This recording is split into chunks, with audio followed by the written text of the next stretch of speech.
Այ։ Ողջույն ձեր հետ եմ ես Ագնեսը ու այսօր ոնց տեսնում եք ես կրկին մենակ չեմ ինձ հետ է Հրաչուհի Առաքելյանը հոգեբան իդեպ դիպլոմավորված հոգեբան ու այսօր խոսել ենք մեր շատ կարևոր թեմայից մեր էմոցիոնալ հոգեբանական սահմաններից անձնական տարածքից այսօր ինչ ենք այդ թեմայից խոսում որտեղ նախ շատ կարևոր թեմա է որի մասին որ շատ չի բարձրաձայնվում ու հետո անցած անգամ մենք խոսում ենք self care-ից ճիշտ այդ մի քիչ ավելի կենցաղային կողմ ենք տարել, բայց սահմաններ ունենալը, էմոցիոնալ սահմաններ ունենալը ինձ թվում է self-care-ի, հոգեբանական self-care-ի շատ կարևոր մի մաս է կազմում ու այսօր ես դրա հետ կապված քո համար հարցեր եմ պատրաստել։ Շնորհակալություն նախ հրավիրելու համար, շատ հետաքրքիր է շփվել, նաև այս հետաքրքրությունը այս թեմայով շատ կարևոր է ու նաև հասցնենք գիտելիքը այն մարդկանց, ում որ պետք է։ Նախ, քանի որ խոսելու ենք մեր էմոցիոնալ սահմաններից ու վստահ եմ, որ շատերն իսկ չգիտեն կոնկրետ ինչի մասին ենք մենք խոսելու, արի ասա որոնք են այդ սահմանները, հետո արդեն կասենք ինչի են կարևոր դրանք ունենալ եւ այլն։ Հոգեբանական սահմանները նաև շատ սերտ կապված են ֆիզիկական սահմանների հետ, դրա համար մենք իրանց չենք տարանջատում, մենք դիտարկում ենք ամբողջությամբ։ Ֆիզիկական սահմանները ներառում են այնպիսի հարցեր, ինչպիսին մեր մարմնին վերաբերող հարցերը, հա։ Օրինակ, եթե ինչ-որ մեկը դիպչում է ոչ մեր ցանկացած ձևով, այդ արդեն մեր ֆիզիկական սահմանի խախտում է, որը շատ անմիջականորեն ազդում է նաև մեր հոգեբանական սահմանների վրա։ Ֆիզիկական սահմանը նաև օրինակ մեր անձնական իրերը, օրինակ հեռախոսի մեջի ինֆորմացիան, որը պետք է անձնական լինի, եթե դու դրա կարիք ունես ու դու դա գտնում ես քո անձնական սահմանների մեջ։ Օրինակ ժամանակը կարող լինի ֆիզիկական սահմանի միավոր, հա, որ դու ունենաս քո ժամանակը, քո տարածքը եւ արդեն հենց բուն էմոցիոնալ սահմանների մասին կարող ենք խոսել, որը հույզերն են, մտքերը եւ մեր անձը ամբողջությամբ, հա, մեր անձը որտեղ է սկսվում եւ որտեղ է ավարտվում։ Ինչի համար են կարևոր այդ սահմանները ունենալ, ինչ է այդ մեզ տալու։ Շատ կարևոր է սահմաններ ունենալ նախ ինքնագնահատականի համար եւ հետո նաեւ առողջ հարաբերություններ կազմելու, այդ հարաբերությունների մեջ մտնելու համար։ Շատ կարևոր է, որ մենք պաշտպանենք մեր արժեքները, մեր անձնական արժեքները, մեր հուզական ոլորտը, որ դրսից չթելադրվի մենք ոնց ենք զգում, պետքա տխուր լինենք այս պահին, պետքա ուրախ լինենք, պետքա ոգևորված լինենք։ Այսինքն մեր այդ սահմանները գծելու համար նախ պետքա ինքներս մեզ ճանաչենք։ Ու իդեպ կարող եմ նույնիսկ առաջարկել տենց պրակտիկ առաջադրանք, որ վերցնենք թուղթուկրիչ ու իսկապես գրենք ինչ ենք մենք սիրում, ինչն ենք ընդունում փոխհարաբերությունների մեջ, ինչը ոչ։ Ու այդ ցուցակով նոր գնանք որոշենք մտնենք հարաբերությունների մեջ, թե չէ։ Դա պիտի լինի բնականաբար փոխադարձ համաձայնեցված, սա կարող է շատ չոր մոդել թվալ, բայց հավատացեք այն խնդիրներից, որ կարա ազատի այդ մեզ հետագայում, շատ ավելի լավ է տենց վարվել, քան ընդհանրապես անտեսել այդ սահմանները, հետո զգալ քեզ կորած, զգալ տխուր, բայց չիմանալ ինչի, անբավարարված այդ հարաբերություններից ու չկայացած։ Ես օրինակ ես վերջերս զգացի, որ ոնց որ ընդհանրապես գիտեի, որ կան սահմաններ, որ մենք պետք է ունենանք այդ էմոցիոնալ սահմանները, բայց տենց չէր եղել, որ ես նստեմ ու այդ սահմանները հստակ իմ համար որոշեմ ու այս վերջերս զգացի, որ մարդկանց հետ շփվելուց, քանի որ այդ սահմանները շատ հստակ չէին, դրանք շատ խանգարում էին ու ես ինչ որ կոնկրետ բաներից շատ ջղայնանում էի ու չէի հասկանում, ես ջղայնանում էի իրանց վրա, թե ջղայնանում էի նրա համար, որ ես այդ սահմանները տենց հստակ չեմ գծել ու տենց է եղել։ Ինդիկատորներից է, իդեպ էդ էլ կարող ենք ասել, որ կան մի քանի ինդիկատոր, որ եթե այդպես եք զգում, ուրեմն հավանաբար սահմանի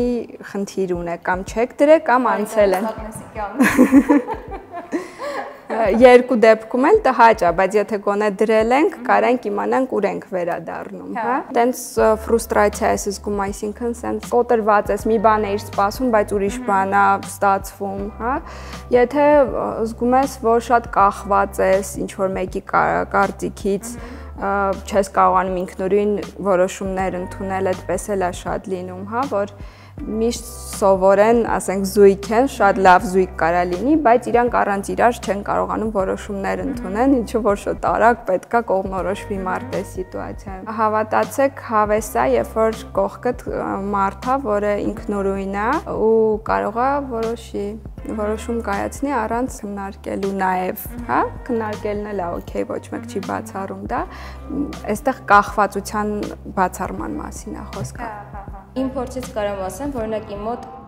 ինչքան էլ որ օրինակ այդ սահմանները այդքան հստակ ընդգծված չեն, բայց ինչ որ չափով կան։ Բայց շատ դեպքերում այդ սահմանները խախտվում են կամ օրինակ, չգիտեմ, ես ինչ որ հարաբերություններում վախենամ այդ սահմանները ցույց տամ ու դրանից ես տուժում եմ։ Ինչ անել, երբ որ սահմանը խախտվում է կամ բարդությունները, վախերը ինչի հետ են կապված։ Ինչ ենք մենք վախենում, որ այդ սահմանները մեր հարաբերությունների վրա վատ կազդեն։ Ես քեզ էլ կուզեմ հարցնեմ, ինչից ես վախենում, որովհետև շատ անհատական կլինի։ Դու մտածի, հա, քո համար ինչից ես վախենում, բայց այդ կարա լինի օրինակ մարդուն կորցնելու վախը։ Մեզ թվում է, որ եթե մենք իր ուզածը չանենք, իր ուզածը չլինենք, մենք իրան կկորցնենք ու կարող է տենց էլ լինի։ Բայց հիմա հարց, արդյոք դու ուզում ես դու չլինես, բայց լինես այդ մարդու հետ, թե ուզում ես դու լինես ու գտնես նենց մարդ, որը քեզ կսիրի, կընդունի նենց, ոնց որ կարա լինի այդ անձնական հարաբերություններ, ընկերական հարաբերություններ, վախերը այդպեսին կարան լինեն։ Կարող է մենք վախենանք, որ եթե իրան չգոհացնենք, կարող է ինքը տխրի, ոչ միայն կորցնենք իրան, այլ լարվածություն լինի մեր հարաբերություններում։ Դրա համար շատ պետք է խոսալ սահմանների մասին։ Այս էլ է շատ կարևոր կետ ինձ թվում է, որ մենք նույնիսկ ոչ թե վախենում ենք սահմանը դնենք, այլ վախենում ենք սահմանի մասին խոսենք։ Իսկ խոսելը դժվար չի, երբ որ սկսում ես ու մի անգամ պետքա չլինի այդ խոսակցությունը իմիջայլոց, պետքա միշտ լինի, շարունակական, հա, եւ բնականաբար մենք պետքա հետաքրքրվենք նաեւ այդ մարդու սահմաններից եւ մերն էլ հիշեցնենք, քանի որ կարող է մարդ մոռանա ուղղակի։ Օրինակ, եթե մենք ինչ-որ ժամանակ այդ սահմանները ունեցել ենք, ցույց չենք տվել կամ ընդհանրապես չենք ունեցել, բայց հարաբերությունների ինչ-որ ժամանակ անցնում է ու մենք հասկանում ենք, որ օքեյ, չէ, այդ սահմանները պետքա ցույց տալ։ Այդ անցումը ընդհանրապես նորմալ է, այսինքն եթե մենք սահման ցույց չենք տվել, մեկ էլ հանկարծ ինչ-որ սկսում ենք սահման ցույց տալ, այդ նորմալ է, թե չէ։ Իհարկե նորմալ է ու հիմնականում այդպես է լինում, հա, որովհետև եթե որովհետև եղել է։ Okay։ Ու այդ դիմացինի կողմից այդքան լավ չի ընդունվել։ Պատասխան ռեակցիան էս է եղել, եթե այն ժամանակ քո համար այդ նորմալ էր, ինչի տենց միանգամից փոխվեցի, ինչի համար այդ սկսեց քո համար նորմալ չդառնալ։ Ու ինձ թվում է այս պատասխանը գիտեմ որն է, որովհետև օրինակ սկզբում որ ասեցիր այդ մարդուն կորցնելու վախներ, ես այն ժամանակ տենց վախենում էի մինչև վերջ ինձ ցույց տայի, բացվեի ու հետո հասկացա, որ ավելավա հարաբերությունում լիներ անկեղծ դիմացինի նկատմամբ, թե քո նկատմամբ ու դրանից հետո թե այդ մարդը կլինի քո հետ թե չէ, դա արդեն ավելի քիչ կարևոր է, քան քո սահմանները ցույց տալը։ Մերսի կիսվելու համար, իրական ինձ թվում է շատերին օգտակար կլինի նաև լսել, եթե հենց այդ իրավիճակում են, հա, ու հաճախ է լինում, արի անկեղծ լինենք, որ մենք հարաբերությունների մեջ մտնում ենք, ոչ որովհետև պլանավորում ենք, ինչ-որ ծրագրում ենք եւ այլն։ Հա, երբեմն այդպես էլ է լինում, բայց հիմնականում այդ սիրահարվածությունը ու շատ սպոնտան է ամեն ինչ կատարվում, հա, ուտեղ չես մտածում, օ, ես իմ սահմանները վեր դնեմ, որ հանկարծ չխախտվեն։ Բնականաբար հետո էս, երբ որ ինչ-որ անհարմարություններ են առաջանում, կարա կոնֆլիկտներ առաջանան, սկսում ես մտածել սահմանների մասին ու նաև եթե գիտելիք ես ունենում, հա, որ տենց բան կա։ Հա, այդ ժամանակ ուղղակի պետքա նորից սահմանել ինքդ քո համար նախ, որ ենթադրենք ես այս ժամից այս ժամը հանդիպելու եմ իմ ընկերներին, ես ուզում եմ, հա, առաջ չէի ուզում, այդպես է կարող է լինի, հա, ես փոխվել եմ, մարդիկ կարան փոխվեն ու այդ ոնց որ կլինի իմ անձնական ժամանակը, որովհետև օրինակ կարելի է նաև հիմնավորել ինչ կարիքներ ես դու բավարարում այդ սահմանները ունենալով, հա, դա էլ է նորմալ, քանի որ մտերմություն կա, որովհետև ես հանգստանում եմ, փոխանակում եմ ինֆորմացիա, ինչ որ դրական լիցքեր եմ ստանում։ Այսքան խոսեցինք ոնց որ ինչ են սահմանները էմոցիոնալ, ինչ են կարևոր դրանք, ոնց դնել էֆեկտիվ ճիշտ այդ մեր սահմանները։ Կարելի է մի քանի կետ առանձնացնել, օրինակ շատ կարևոր է սովորել ասել ոչ, եթե ուզում ես ասես ոչ, եւ ասել այո, բնականաբար, եթե ուզում ես, այլ ոչ թե երբ որ պարտադրված ես։ Եթե արդեն կայացած հարաբերությունների մասին է խոսքը, պետք է բաշխել պարտականությունները այդ հարաբերություններում, որովհետեւ հաճախ սահմանները հանդիպում են հենց պարտականություններում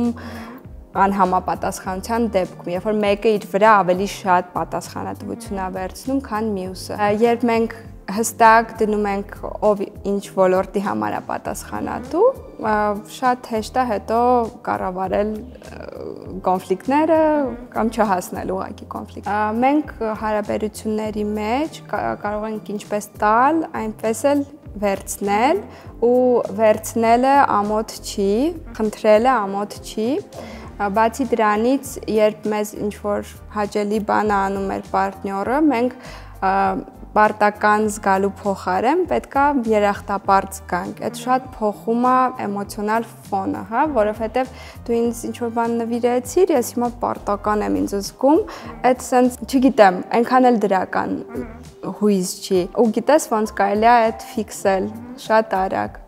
Նվիրողը ինքն է հաճույք ստանում դա քո համար անելուց։ Երբ որ սկսում ես տենց մտածել, որ ինքը արեց, որովհետև ինքը ուզում էր ինձ հաճելի լինի, այն որ ինձ հաճելի էր, արդեն իր պատասխանն է։ Երբ որ ես ցանկանամ իրան հաճելի անեմ, ես էլ կանեմ ինձ համար։ Ասցիր մեկ էլ, որ երբ օրինակ կարիքը կա, մենք ոնց որ խնդրենք օգնություն։ Այո, կարող ենք խնդրել օգնություն, ու դա էլ է առողջ հարաբերությունների հիմնասյուներից մեկը, որ մենք միշտ կարանք մեր պարտնյորին դիմենք օգնության։ Ու այդ ընդհանրապես չի նշանակում, որ մենք թույլ ենք, որ մենք բացարձակ, հա, հատկապես եւ ինձ թվում է պետք է այդպես լինի, որ փոխադարձաբար լինի, հա։ Այդ էլ կարանք զգանք ինչքանով է բալանսավորված հարաբերությունները, որ մեկը միշտ մյուսին է փրկում,